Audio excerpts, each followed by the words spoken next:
Steve Wright's big guests. Kelly Hoppen, MBE, is an interior designer, yes, author and businesswoman. And last year, she replaced Theo Pathetis in Dragon's Den, and she's with us to talk about sport relief and other stuff as well.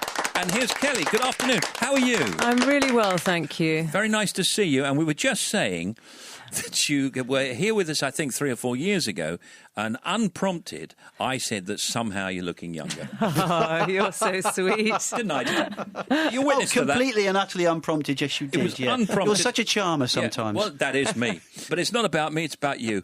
During her career, Kelly's designed for numerous celebrities, including the Beckhams, Gwyneth Paltrow, Anthony Hopkins, has worked on interiors as diverse as super yachts and aircrafts. Funnily enough, we had another interior designer on this week, as I recall. You know that guy that dresses all frilly with frilly shirts and everything and Lawrence. doesn't go on the night bus? Lawrence? Yes. Exactly. Now, do you consider somebody like that a rival, or do you guys all work together, as it were? I don't think of anyone as a rival. I think we're all different and competition's good. Yeah. You know, I'm too busy even to think about what other people are doing. Literally don't have an hour in the day. And sometimes I notice, now you're on the Dragon's Den, I do notice that sometimes you're stern, sometimes you're in, sometimes you're out, and sometimes you're just absolutely lovely to people that you feel sorry for. It's quite a difficult number to do that, isn't it, to be and to go into that environment as somebody new. Well, it's hard. You're doing 100 pictures in 21 days. You can't invest in everybody. And I always try and give people confidence, even if it's something I don't want to invest in, that they leave feeling slightly uplifted, unless it's an absolutely ghastly idea and you haven't got anything decent to say, or you just want to say to them, stop putting money into this. Just stop, because it's not going to work. Explain to me why people come in and they don't have any detail. They don't have their figures handy. They don't know, for example, if somebody else is manufacturing. They don't even know. Stupidity. Is that what it Total is? stupidity, because you have to do your research. You know you're coming into the den. It must be incredibly frightening. We're all sitting there. You're walking in. You're told to stand on a cross and not move from it. I mean, already there's tension. We don't know what we're about to see, so we're kind of tense and excited and hoping that it's going to be something that's going to make us all jump out of our seats. And then you ask them some simple questions, and either through fear, which is possible, or just stupidity that they haven't done their homework, and they think that we're just going to part with our money on a punt and just say, well, hey, you know what, we'll give you 50 grand and let's see how it goes. You know, you can't do that. And I like that little moment of silence when they come in, because it's all very uncomfortable. They used to be dragged up the stairs, but now they're in the lift. Then they come out of the lift. Yeah. And then they come out of the lift. And you like that uncomfortable moment, don't you? It's great. Uncomfortable is great on television. But it must be really exciting for the Dragons to think, what is this? What are they going to present? I feel slightly uncomfortable because that's my nature. I don't want them to feel uncomfortable, but it's a television show, but it's wrapped into a business show. Yeah. And you were just saying off air that you have invested in a few bits and pieces. Yeah, no. And anything that you're really confident might go? Oh, no. 2 of them already are doing amazingly well. Revivaphone, second youngest ever to go on Dragon's Den, 20 years old, brilliant product, doing really well. And Skinny Tan, those 2 are really roaring ahead. But you invest in the people as much as the product. Because I can't run their business every day. So you've got to invest in someone that you know is going to take your advice and run with it. And these lot have. Just going to take a break. And when we come back, we're going to talk exclusively about sport relief and all of that with Kelly Hoppen, MBE. Don't go away. We'll be right back on Steve Wright in the afternoon. Don't go away, everyone. I've got a difficult one for you here, Tim, on the factoids. The Earth weighs how many metric tons, would you say? Crikey. I mean, I know you can't put the Earth on a scale, but you can guess. You're a scientist, I know. Can you pass my slide rule, which I left over there in the corner of the studio? There you go. That's it, thank you. What do you want the answer in? Pounds, did you say, or stones? Metric tons. Metric tons, I beg your pardon. Hang on a minute. This is how much the Earth weighs, everyone. Carry that, times by pi Tim's gonna squared get it, to I the think. order of x to the power of 3. Carry that over there. 5.972 sextillion metric tons. That's right. Factoids.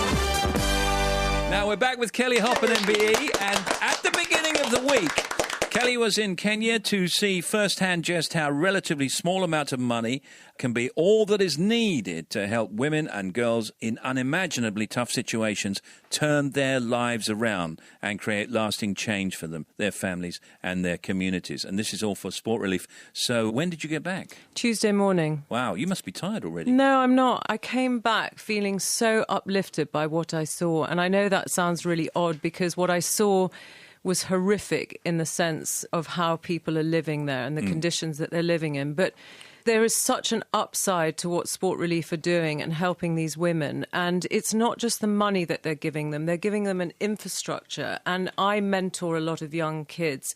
Mentoring is so important. And every single week they have a mentor that they can speak to talk about some of the challenges they have. Are they doing it right? So they have this support system that I have, you have, that they have never had before. And these women are extraordinary. They're unbelievable. Tell us about a couple of the actual projects that you saw. I mean, where are they and what are they? Well, the box girls that are these incredible kids that are learning to box. And you think, well, what's that going to do? But actually, when you sit and talk to some 10-year-olds and 11-year-olds, and they're all doing their boxing, and there's this sort of community feeling, and they were so excited that I was there. And I walked in, and it was the first part of this trip. And literally this little hand came and held my hand, and then they got me boxing, and it was amazing. And they've got such rhythm, and they're singing and doing all of this dancing. And then you actually sit down and talk to them, and you say to them, well, what is this doing for you? And these 10 and 11-year-old girls saying, well, primarily it's giving us confidence that we won't be raped. You know, and that was really chilling for me. And then in the next question, what is your dream? Well, we want to be a doctor, or I want to be a lawyer, or I want, you know, proper aspirations and dreams that they want to do. And then you meet women like Susan, who started a school in a shanty, no sanitation, no running water, babies. All the mothers that are dropping their children there are able to go out and work and earn a living, so it has this knock-on effect. She's employing people. I met a hairdresser who, you know, I said to her, what's your dream? She said, I want to have an academy to teach other people to do hairdressing.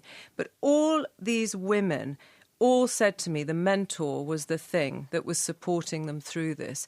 And the women are like the glue of this Kibera slum. And I suppose for me, I didn't expect to go into a slum and feel that there was a community and that there were businesses and people selling fruit and sneakers and coal, and they'd lined up all their produce beautifully in straight lines like they were really proud of what they were doing. Yeah. And yet you turn round on the top of this hill and look over and see 1 million people living in this slum. And it's just something you cannot understand. And I suppose with your business experience and all of your life experience, you can bring something yourself to the table as well. Yeah, I mean, you know, I would sit and talk to these women and try and understand their passion. Some of them were very young, and so you had to work with them. And, you know, one of them was a seamstress who was making cushions, and she was very shy.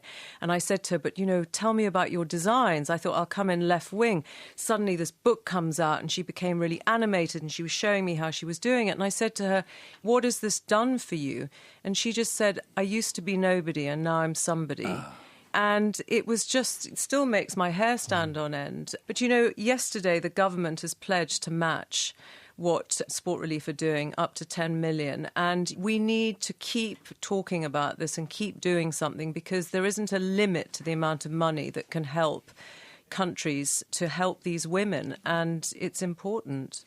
OK, you can follow all of this year's Sport Relief action on the BBC, including a big night of TV on Friday, 21st of March, which will include an Only Fools and Horses sketch featuring David Beckham and a Strictly Come Dancing special.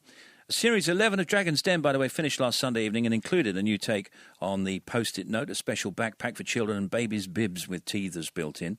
Sport Relief 2014 is back on Friday 21st to Sunday 23rd. And will we see your visit? Will it be on film? Yes, no, it will. I mean, we were on Daybreak this morning. It was the first time it was shown, and then it will be shown again. And I will be going back out many times. Oh, that's great. Brilliant. Good to see you again. And that's a fantastic thing you've done there. That's absolutely brilliant. Thank you. Kelly Hoppen, MBE, everybody. Thank you, Kelly. Thank you very much. Kelly Hoppen. Thanks for downloading Steve Wright's Big Guests. Join Steve and the team weekdays from 2 on 88 to 91 FM, BBC Radio 2.